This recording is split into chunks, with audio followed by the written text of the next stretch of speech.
إن الحمد لله نحمده ونستعينه ونستغفره ونؤمن به ونتوكل عليه ونعوذ بالله من شرور أنفسنا ومن سيئات أعمالنا من يهده الله فلا مضل له ومن يضلل فلا هادي له وأشهد أن لا إله إلا الله وحده لا شريك له وأشهد أن محمدا عبده ورسوله أرسله بالحق بشيرا ونذيرا بين يدي الساعة من يطع الله ورسوله فقد رشد ومن يعصهما فإنه لا يضل إلا نفسه ولا يضل الله شيئا أما بعد فإن خير الحديث كتاب الله وخير الهدي هدي محمد صلى الله عليه وسلم وشر الأمور محدثاتها وكل محدثة بدعة وكل بدعة ضلالة وكل ضلالة في النار فأعوذ بالله السميع العليم من الشيطان الرجيم بسم الله الرحمن الرحيم قاف والقرآن المجيد بل عجبوا أن جاءهم منذر منهم فقال الكافرون هذا شيء عجيب أإذا متنا وكنا ترابا ذلك رجع بعيد قد علمنا ما تنقص الأرض منهم وعندنا كتاب حفيظ بل كذبوا بالحق لما جاءهم فهم في أمر مريج أفلم ينظروا إلى السماء فوقهم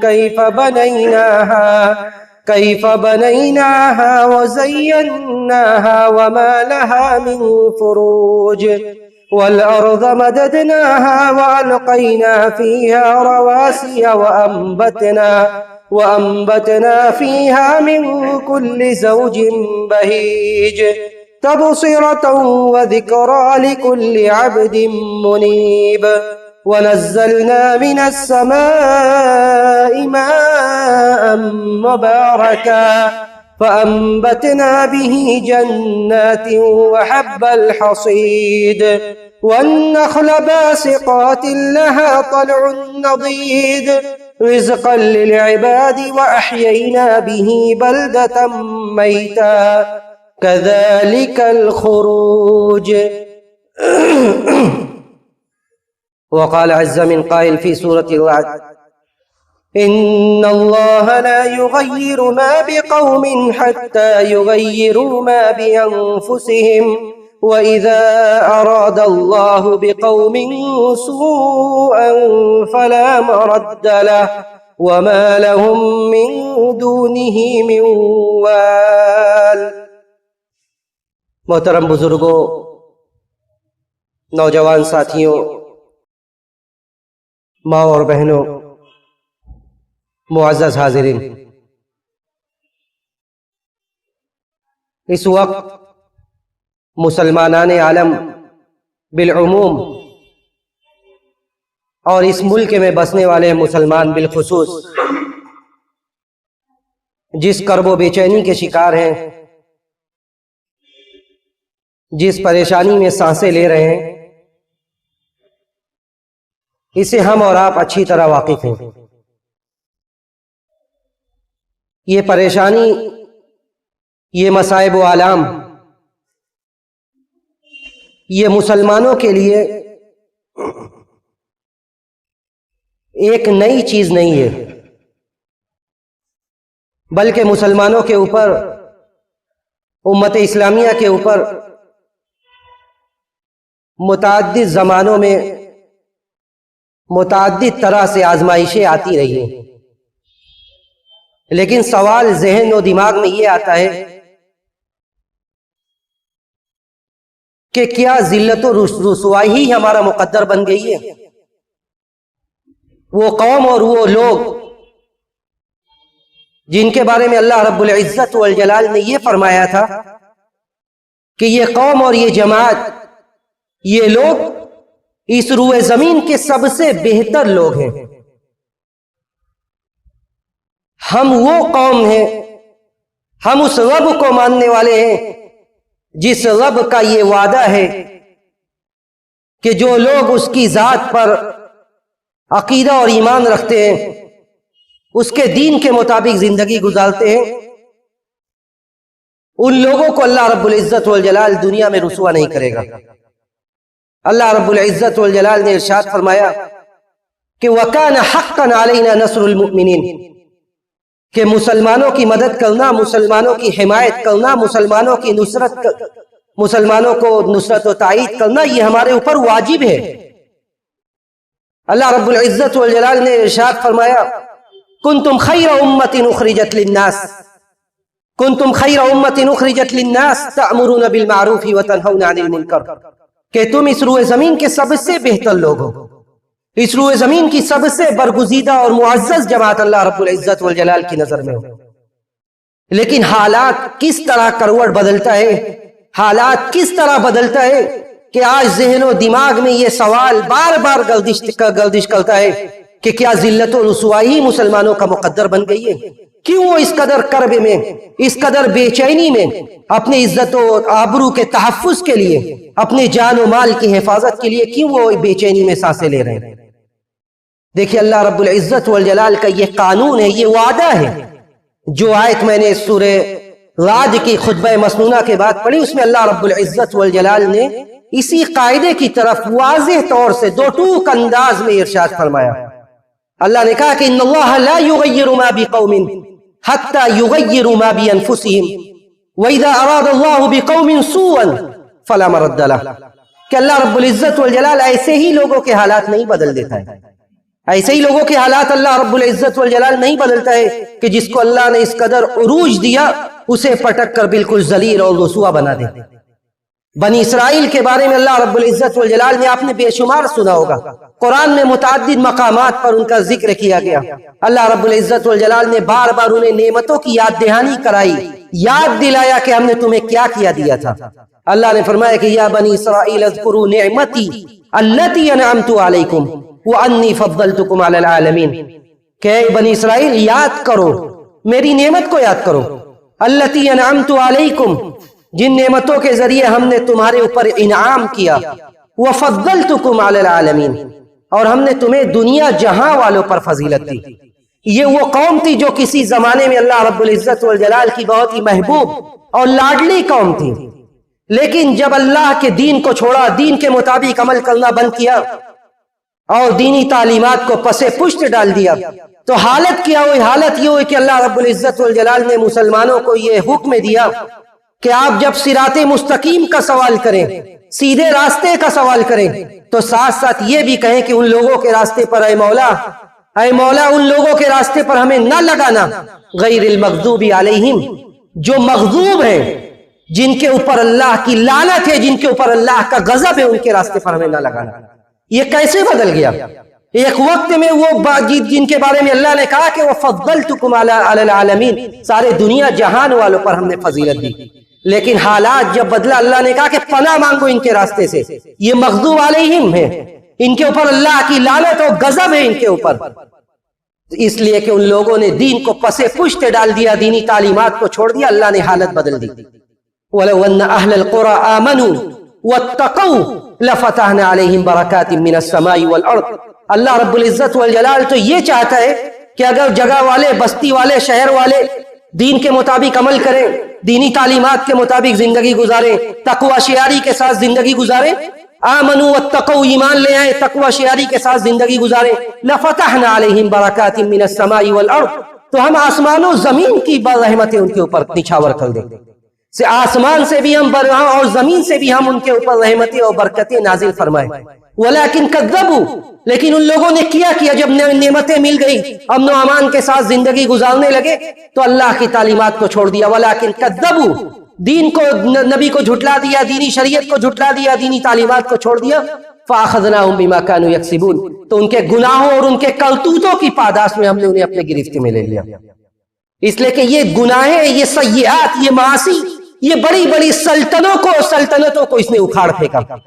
اللہ نے فرمایا کہ فَكُلًّا أَخَذْنَا بِذَنبِهِ، جتنے بھی تھے، جو بھی مجرمین تھے، ہم نے انہیں ایسے ہی نیست و نابود برباد نہیں کیا، بلکہ فَكُلًّا أَخَذْنَا بِذَنبِهِ، سب کو ہم نے ان کے گناہوں کے پاداش میں پکڑ لیا۔ فَمِنْهُمْ مَنْ أَرْسَلْنَا عَلَيْهِ حَاسِبًا، بعض وہ تھے جن کے اوپر ہم نے پتھروں کی بارش کر دی۔ وَمِنْهُمْ مَنْ خَسَفْنَا بِهِ الْأَرْضَ، بعض وہ تھے جن کو ہم نے زمین میں دھسا دیا۔ وَمِنْهُمْ مَنْ أَغْرَقْنَا، بعض وہ تھے جنہیں ہم نے طوفان میں ڈبو دیا۔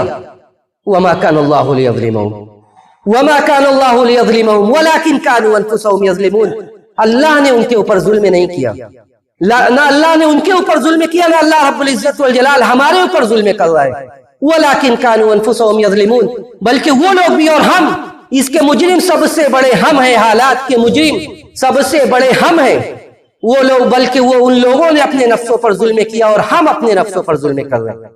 آج حالات ایسی ہے، لیکن کیا حالات سے سیکھ کر ہم دین کی طرف پلٹے؟ حالات سے سیکھ کر کیا ہم نے اللہ کے دین کے مطابق عمل کرنے کی کوشش کی؟ اللہ نے کہا کہ فَلَوْلَا إِذْ جَاءَهُمْ بَعْسُنَا تَضَرَّعُوا وَلَكِنْ قَسَتْ قُلُوبُهُمْ، ایسا کیوں نہیں ہوا؟ حالات سے ہم نے کیوں نہیں سیکھا؟ ایسا کیوں نہیں ہوا کہ جب مصائب و آلام مشکلات درپیش ہوئی تضرعوا، تو لوگ بھی گریہ ازاری کرنے لگے، لوگ دین کے طرف پلٹنے لگے؟ ایسا کیوں نہیں ہوا؟ بلکہ زندگی جس روٹین کے مطابق، جو ہماری طرز زندگی تھی، جو لائف اسٹائل تھی، وہ ایسے ہی چل رہی ہے۔ گویا کہ ہم بے خوف ہو گئے۔ افامن اہل القرى ان یاتیہم باسنا بیاتا وہم نائمون، ہم آرام سے اپنی نیندیں لے رہے ہیں، کہ ہمیں اس بات کا خوف نہیں کہ یہ نیند، یہ آنکھیں جو بند ہو رہی ہے آج رات، یہ ہمارے زندگی کی میں آخری بار ہم نیند میں سو رہے ہیں، اللہ کا عذاب کہیں اسی نیند کی حالت میں نہ آ جائے۔ اوامن اہل القرى ان یاتیہم باسنا ضحى وہم یلعبون، کیا ہم اس بات سے بے خوف ہو گئے کہ اللہ کا عذاب کہیں دن میں اپنے آغوش میں ہمیں نہ لے لے؟ افامنوا مکر اللہ فلا یأمن مکر اللہ الا القوم الخاسرون، کیا ہم اللہ کے ڈھیل کی وجہ سے ابھی بھی ہم خوش فہمی میں مبتلا ہیں؟ اللہ کے ڈھیل کی وجہ سے ہم ابھی بھی یہ سوچ رہے ہیں کہ ہمیں کچھ نہیں ہونے والا ہے، ہمیں کچھ نہیں ہونے والا ہے۔ افامنوا مکر اللہ فلا یأمن مکر اللہ الا القوم الخاسرون، اللہ کے عذاب سے وہی مامون ہوتا ہے جو لوگ خسارہ اٹھانے والے ہوتے ہیں۔ تو یہ حالات ایسی ہے، بے چینی کا یہ وقت ایسا ہے کہ ہمیں اجتماعی اور انفرادی طور سے دین کی طرف پلٹنے کی ضرورت ہے۔ نمازوں کو قائم کرنے، مسجدوں کو آباد کرنے، اور دین کے جو شاعر ہے اس کو اپنا کر زندگی گزارنے کا یہ وقت ہے۔ اور جتنے بھی ظاہری اسباب ہیں، ان ظاہری اسباب کے ساتھ ساتھ جو دین سے قربت، اللہ کا تقرب اور اللہ کے دین کے مطابق زندگی گزارنے کا جو حکم ہے، اسے اپنا کر زندگی گزارنے کا حکم ہے۔ اس لیے کہ اللہ رب العزت والجلال نے جو دین ہمیں دیا تھا وہ اسی لیے دیا تھا تاکہ ہم اس پر عمل کر کے اس کے مطابق زندگی گزار کے اس دنیا میں بھی کامیاب ہو اور آخرت میں بھی کامیاب ہو۔ اور اسی لیے اللہ نے کہا کہ فلولا اذ جاءہم باسنا تضرعوا، جب مشکل وقت آئے تو کیوں ہم اللہ کے دین کی طرف نہیں پلٹے، کیوں ہم نے دین کے مطابق زندگی گزارنا شروع نہیں کیا؟ تو ضرورت اس بات کی کہ ہم سوچیں کہ کیا کیا کمیاں ہیں، کیا اسباب ہے کہ آج ذلت و رسوائی مسلمانوں کا گویا کہ مقدر بن گئی ہے۔ اس میں سب سے بڑا قصور ہمارا ہے، سب سے بڑے مجرم ہم ہیں جو دین کے مطابق ہم زندگی گزارنا ہم نے چھوڑ دیا۔ اس لیے کہ اللہ رب العزت والجلال نے دین کے مطابق اسی لیے عمل کرنے کا، دین کو اسی لیے دیا تھا تاکہ ہم اس کے مطابق عمل کریں، اس کے مطابق ہم عمل کریں۔ اس وقت میں جو حالات ہیں، ان حالات میں اس کی ذمہ داری اور اس وقت کرنا کیا چاہیے ہمیں؟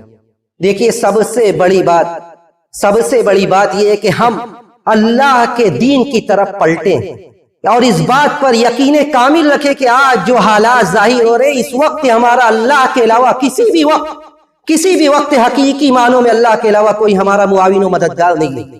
اور جن کے اوپر بعض لوگ اعتماد اور بھروسہ کرتے تھے، آج وہ کھل کر بات سامنے آ گئی کہ اس روئے زمین پر مسلمانوں کا اللہ کے علاوہ کوئی مددگار نہیں ہے۔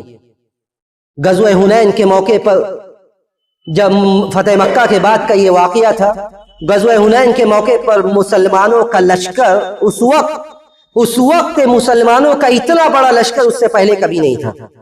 اس وقت مسلمانوں کے لشکر کی تعداد کفار سے زیادہ تھی، کم و بیش 12,000 کا لشکر تھا، 12,000 کا لشکر تھا، اور اس میں مورخین ذکر کرتے ہیں کہ 2,000 ایسے لوگ تھے جو نو مسلم تھے، جو نئے مسلمان ہوئے تھے۔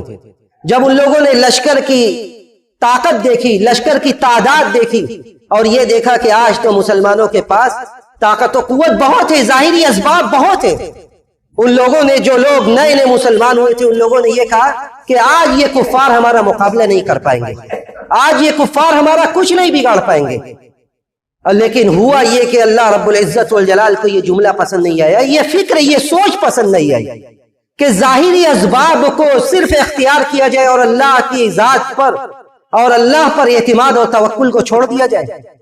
اللہ رب العزت والجلال کا کلمہ یہ ہوا کہ جب مسلمان آئے اتنے بڑے لشکر کے ساتھ، اور کفار جس میں جو اہل طائف تھے، طائف کے لوگ جو پہاڑوں کے بیچ میں چھپے ہوئے تھے، ان لوگوں نے جب مسلمان پہنچے، ان لوگوں نے تیر اندازیاں شروع کر دی، اور مسلمانوں کی صف میں کھلبلی مچ گئی، لوگ تتر بتر ہو گئے۔ نبی علیہ الصلوۃ والسلام کے ارد گرد 300-400 آدمیوں کے علاوہ سب لوگ بھاگنے پر آمادہ ہو گئے۔ نبی علیہ الصلوۃ والسلام صحابہ اکرام کے بیچ میں کہہ رہے تھے کہ انا النبی لا کذب انا ابن عبد المطلب، کہ میں جھوٹا نبی نہیں ہوں، میں عبد المطلب کا بیٹا ہوں، میں جھوٹا نہیں ہوں۔ یعنی نبی علیہ الصلوۃ والسلام اپنی طرف لوگوں کو بلا رہے تھے کہ آؤ۔ اس کے بعد اللہ رب العزت والجلال نے مسلمانوں کی مدد کی اور واپسی ہوئی، لیکن اللہ رب العزت والجلال نے نصیحت کر دی اور یہ بتلایا کہ یہ دین پر عمل کرنے کی برکت ہے۔ مسلمانوں کی کامیابی اور مسلمانوں کی سربلندی یہ دین پر عمل کرنے کی برکت ہے، ورنہ یہی مسلمان تھے۔ غزوہ بدر کے موقع پر مسلمانوں کی تعداد معمولی تھی، مسلمانوں کی تعداد 313 تھی، لیکن اس 313 نے 1000 کے لشکر کو شکست دے دی، اس لیے کہ یہ برکت دین پر عمل کرنے کی برکت تھی۔ اور اللہ رب العزت والجلال بار بار یہ سکھلاتا ہے، بار بار یہ نصیحت کرتا ہے کہ دین سے دور رہ کر اس دنیا میں مسلمان ترقی نہیں کر سکتے۔ حضرت عمر رضی اللہ تعالیٰ عنہ کہتے تھے کہ نحن قوم اعزنا اللہ بالاسلام، کہ ہم وہ لوگ ہیں جنہیں اللہ نے دین کے ذریعے، اسلام کے ذریعے عزت دی۔ جب ہم اسلام کے علاوہ دوسرے چیزوں کے ذریعے عزت تلاش کریں گے تو اس دنیا میں ہمیں عزت نہیں ملے گی۔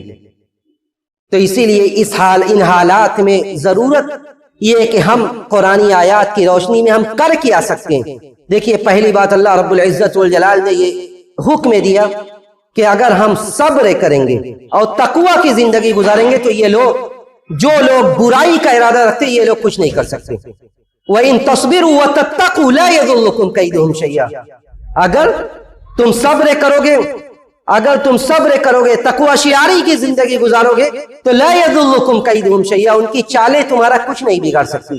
صبر کیا ہے؟ صبر کا مطلب صرف یہ نہیں ہے کہ کوئی مصائب و مشکلات آئے تو ہم اس پر صبر کر لیں، بلکہ صبر کا مطلب یہ بھی ہے کہ دین میں کے تعلیمات پر عمل کرتے وقت کیسے بھی حالات آ جائے، جیسے بھی حالات آ جائے، ان حالت میں ہم دین پر عمل پیرا ہو کر زندگی گزاریں۔ تاریخ ہمیں بتلاتی ہے کہ صحابہ اکرام کے ساتھ کیسے کیسے حالات آئے، لیکن صحابہ اکرام نے تپتی ہوئی ریت پر حضرت بلال کو لٹا گیا، لیکن احد احد کی صدا آتی رہی۔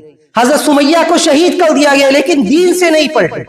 صحابہ اکرام کی پوری جماعت ہے جنہوں نے قربانی دے کر آج دین کی تعلیمات کو ہم تک پہنچایا۔ تو دین پر صبر کا مطلب یہ بھی ہے کہ جیسے بھی حالات آ جائیں ہم اس پر ثابت قدمی دکھائیں۔ اور ایسے ہی لوگوں کے بارے میں اللہ نے فرمایا کہ ان الذین قالوا ربنا اللہ ثم استقاموا تتنزل علیہم الملائکۃ الا تخافوا ولا تحزنوا وابشروا بالجنۃ التي کنتم توعدون، کہ جن لوگوں نے ان الذین قالوا ربنا اللہ ثم استقاموا، صرف زبان سے رب کہنے کا مطلب دین نہیں ہے۔ زبان سے رب کہنے کا مطلب کہ ہم نے اللہ کو رب مان لیا، ہم زبان سے کلمہ توحید کا اقرار کریں اور حالات کے حساب سے اپنے عمل کو ایڈجسٹ کریں، حالات کے حساب سے ہم دین پر عمل کریں، یہ دین پر عمل کرنے کا نام نہیں ہے۔ بلکہ حالات جتنے بھی مخالف ہو جائیں مسلمانوں کے، ہر حالت میں اسلام کے مطابق زندگی گزارنا، یہ صحیح معنوں میں اسلام ہے۔ اور اسی لیے اللہ نے فرمایا کہ وَإِن تَصْبِرُوا وَتَتَّقُوا لَا يَضُرُّكُمْ كَيْدُهُمْ شَيْئًا، اگر صبر کے ساتھ زندگی گزاریں گے، یعنی ہر حالت میں اللہ سے قریب ہو کر دینی تعلیمات پر صبر کریں، اللہ سے لو لگائیں، تو یہ کچھ نہیں بگاڑ سکتے۔ وَتَتَّقُوا، اور تقوی شعاری کی زندگی گزاریں۔ تقوی کیا ہے؟ تقوی کی تعریف حضرت علی رضی اللہ تعالیٰ عنہ نے کرتے ہوئے فرمایا کہ تقوی یہ ہے کہ الخوف من الجلیل والرضا بالقلیل والعمل بالتنزیل والاستعداد لیوم الرحیل۔ تقوی 4 چیزوں کا نام ہے۔ الخوف من الجلیل، اللہ سے ڈرتے ہوئے زندگی گزاری جائے۔ والعمل بالتنزیل، جو اللہ نے احکام نازل کیا ہے، کتاب و سنت میں جو دین کی باتیں آئی ہیں ان کو اپنے زندگی میں نافذ کیا جائے، اس کے مطابق زندگی گزارا جائے، یہ تقوی ہے۔ تقوی صرف ظاہری عبادات کا نام نہیں ہے، معاف کیجیے، تقوی صرف ظاہری نماز و روزوں کا نام نہیں ہے، بلکہ نبی علیہ الصلوۃ والسلام نے کہا کہ التقوی ہا ہنا ویشیر الی صدری، تقوی یہ دل کے عمل کا نام ہے۔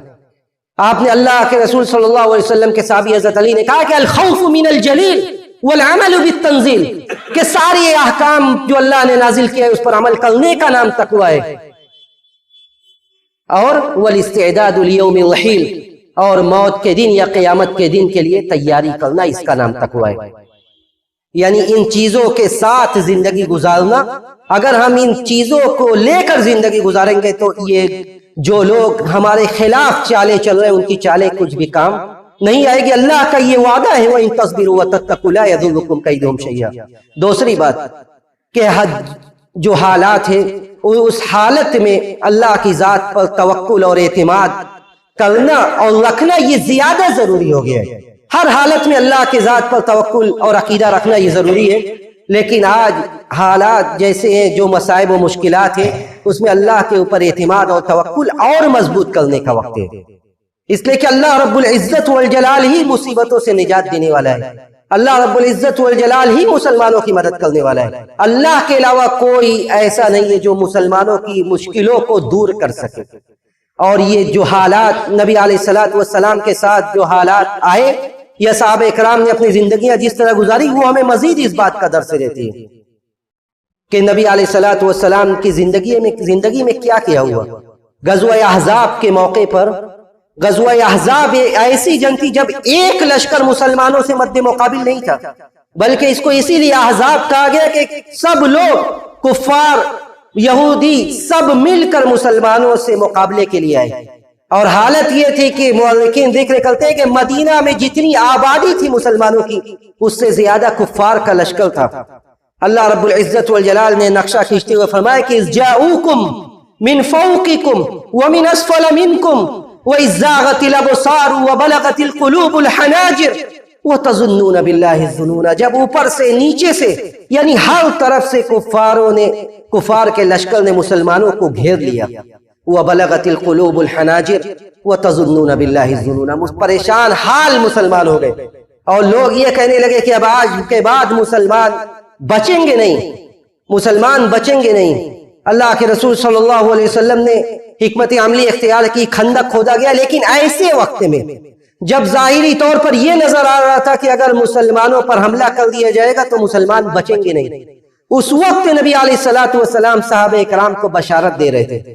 اس وقت صحابہ کرام کو نبی علیہ الصلوۃ والسلام بشارت دے رہے تھے اور کہہ رہے تھے کہ یہ لوگ، یہ مصیبتوں کے بادل یہ چھٹ جائیں گے، یہ مصیبتوں کے یہ بادل چھٹ جائیں گے۔ اور جو اس وقت کے سپر پاور تھے، نبی علیہ الصلوۃ والسلام نے ان کے بارے میں کہا کہ لَتُنْفَقَنَّ كُنُوزُهُمَا فِي سَبِيلِ اللَّهِ، کیسر و کسرا کا یہ خزانہ یہ اللہ کے راستے میں خرچ کیا جائے گا۔ وَإِنِّي لَأَرْجُو أَن تَطُوفَ بِالْبَيْتِ آمِنًا، اور میں اللہ کی ذات سے پر یہ بھروسہ ہے میرا کہ تم لوگ خانہ کعبہ کا امن و امان کی حالت میں طواف کرو گے۔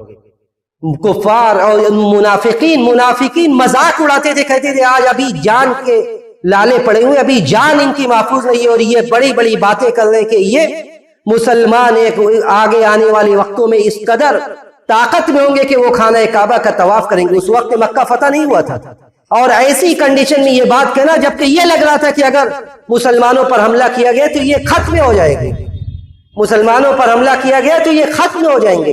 ایسے وقت میں نبی علیہ الصلوۃ والسلام کہہ رہے تھے کہ تم لوگ، ایک وقت ایسا آئے گا جب تم خانہ کعبہ کا طواف امن و امان کی حالت میں کرو گے، اور یہ کیسر و کسرا جو سپر پاور ہے دنیا میں، ان کا خزانہ اللہ کے راستے میں خرچ کیا جائے گا۔ اور ایسے ہی ہوا، نبی علیہ الصلوۃ والسلام کی ساری پیشین گوئیاں ثابت ہوئی، اور ساری پیشین گوئیاں ثابت ہونے کے بعد مسلمانوں کے لیے آگے آنے والے سالوں میں ایک نئی زندگی شروع ہوئی۔ تو اللہ کے اوپر توکل اور اعتماد یہ نبیوں کا بھی طریقہ تھا۔ ذرا یاد کیجئے غار ثور کے اس واقعے کو کہ جب نبی علیہ الصلوۃ والسلام مکہ سے نکلتے ہجرت کرتے وقت اور آپ کے پیچھے پڑے ہوتے ہیں لوگ، حالت کیا ہوتی ہے؟ اور نبی علیہ الصلوۃ والسلام کے یار غار ابو بکر رضی اللہ تعالیٰ عنہ کہتے ہیں کہ لو نظر احد تحت قدمی لابصرنا، کہ نبی اگر کوئی ابھی اپنے قدموں کے پاس دیکھے گا تو ہمیں دیکھ لے گا. یعنی حالت یہ ہوتی ہے کہ اتنے قریب دشمن پہنچ جاتے ہیں کہ ابو بکر رضی اللہ تعالیٰ عنہ گھبراتے اور کہتے ہیں کہ اب تو ہم پکڑے گئے، اب ہمیں دیکھ لیا جائے گا. نبی علیہ الصلوۃ والسلام کہتے ہیں کہ لا تحزن لا تحزن ان اللہ معنا، ڈرو مت، ڈرو مت، اللہ رب العزت والجلال ہمارے ساتھ ہے، ڈرو مت، اللہ رب العزت والجلال ہمارے ساتھ ہے. تو یہ نبی علیہ الصلوۃ والسلام کے علاوہ دوسرے انبیاء کا بھی یہی تاریخ ہے. حضرت موسیٰ علیہ الصلوۃ والسلام کے پیچھے جب فرعون پڑتا ہے، قرآن نے سورہ شعراء میں تفصیلی نقشہ کھینچا. فلما تراءت الجمعان قال اصحاب موسیٰ انا لمدرکون، کہ جب موسیٰ علیہ الصلوۃ والسلام کے لشکر نے یہ کہا، جب یہ دیکھا کہ پیچھے سے لشکر آ رہا ہے، ایک طرف سمندر اور پیچھے لشکر فرعون کا، کہتے ہیں قال اصحاب موسیٰ انا لمدرکون، موسیٰ علیہ الصلوۃ والسلام کے لشکر نے کہا کہ اب تو ہم پکڑ لیے گئے. حضرت موسیٰ علیہ الصلوۃ والسلام اپنے قوم کے لوگوں سے کہتے ہیں کہ کلا ان معی ربی سیہدین، ہرگز نہیں، ہمارا رب ہمارے ساتھ ہے، ہمارا رب ہمارے ساتھ ہے. تو توکل اور اعتماد، اللہ کی ذات پر بھروسہ رکھ کر دین کے مطابق زندگی گزارنا، تقوی شعاری کی زندگی گزارنا، یہی نجات کا ذریعہ ہے. اور تیسری چیز یہ کہ دین کی طرف پلٹنا. جو جس دنیا داری میں ہم لگے ہوئے، اگر ایسی ہی زندگی گزرتی رہی تو آگے آنے والے حالات کیسے سنگین ہوں گے اس کا اندازہ ہمیں نہیں ہے. نبی علیہ الصلوۃ والسلام نے فرمایا کہ اذا تبایعتم بالعین ورضیتم بالزرع، کہ جب تم ایسی تجارت کرنے لگو گے جس تجارتوں میں حرام خوری ہوگی، اور اس کے بعد تم دنیا سے راضی ہو جاؤ گے، تو اللہ رب العزت والجلال تمہارے اوپر ایسی ذلت و رسوائی کو مقدر کر دے گا جو ذلت و رسوائی دور نہیں ہوگی حتی ترجعوا الی دینکم، یہاں تک کہ تم اپنے دین کی طرف لوٹ جاؤ گے. وترکتم الجہاد، دین کے لیے قربانی کرنے کا جذبہ، دین کے لیے قربان ہونے کا جذبہ تمہارے اندر سے مٹ جائے گا، اور دین سے تم پلٹ جاؤ گے تو اس وقت تک حالات نہیں بدلیں گے یہاں تک کہ تم حتی ترجعوا الی دینکم، یہاں تک کہ ہم دین کی طرف پلٹیں.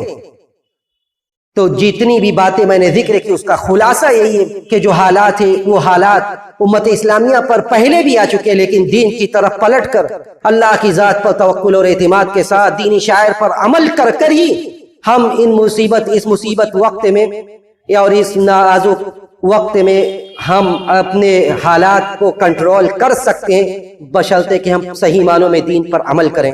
ہم اللہ رب العزت والجلال سے یہی دعا کرتے ہیں کہ بار الہ تو مسلمانوں کی مدد فرما، بار الہ اس ملک کے حالات کو بہتر کر دے، جو بھی اس ملک کے امن و امان سے کھلواڑ کرنا چاہتے ہیں بار الہ تو انہیں ہدایت دے دے.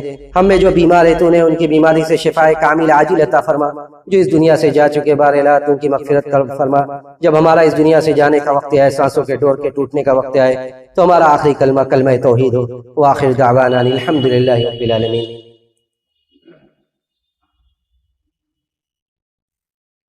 الحمد لله على إحسانه والشكر له على توفيقه وامتنانه، وأشهد أن لا إله إلا الله تعظيما لشأنه، وأشهد أن محمدا عبد الله ورسوله والداعي إلى رضوانه.